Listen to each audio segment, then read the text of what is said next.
एक लड़की ने एक संत जी को बताया कि मेरे पिता बहुत बीमार हैं और वो अपने पलंग से उठ भी नहीं सकते। क्या आप उनसे मिलने के लिए हमारे घर आ सकते हैं? संत जी ने कहा, बेटी मैं ज़रूर आऊँगा। जब संत जी उनसे मिलने आए तो देखा कि एक बीमार और लाचार आदमी पलंग पर 2 तकियों पर सर रख कर लेटा हुआ है, लेकिन एक खाली कुर्सी उसके पलंग के सामने रखी थी। संत जी ने उस बूढ़े और बीमार आदमी से पूछा, मुझे लगता है कि शायद आप मेरे आने की उम्मीद कर रहे थे। उस वृद्ध आदमी ने कहा, जी नहीं, आप कौन हैं? संत जी ने अपना परिचय दिया और फिर कहा, मुझे खाली कुर्सी देखकर लगा कि आपको मेरे आने का आभास हो गया है। वो आदमी बोला, संत जी अगर आपको बुरा ना लगे तो कृपया करके दरवाज़ा बंद कर दीजिए।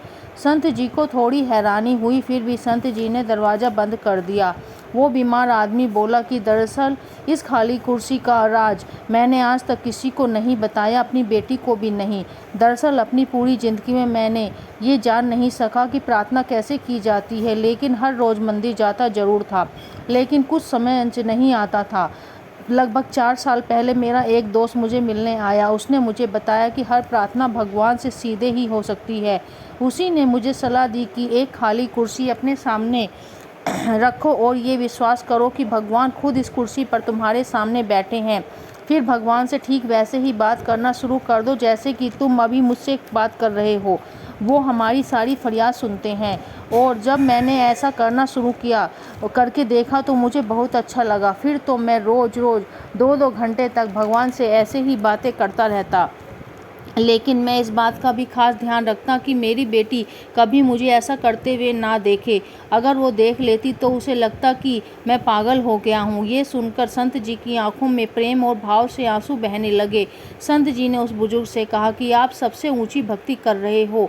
फिर उस बीमार आदमी के सिर पर हाथ रखा और कहा, अपनी सच्ची प्रेम भक्ति को जारी रखो। संत जी अपने आश्रम लौट गए थे, लेकिन 5 दिन बाद वही बेटी संत जी से मिलने आई और उन्हें बताया, जिस दिन आप मेरे पिताजी से मिलने आए थे वो बेहद खुश थे, लेकिन कल सुबह 4 बजे मेरे पिताजी ने प्राण त्याग दिए। बेटी ने बताया, मैं जब घर से अपने काम पर जा रही थी तो उन्होंने मुझे बुलाया, मेरा माथा प्यार से चूमा।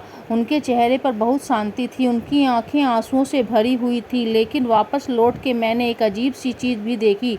वो ऐसी मुद्रा में अपने बिस्तर पर बैठे थे जैसे खाली कुर्सी पर उन्होंने किसी की गोद में अपना सर झुका रखा हो, जबकि कुर्सी तो हमेशा की तरह खाली ही थी।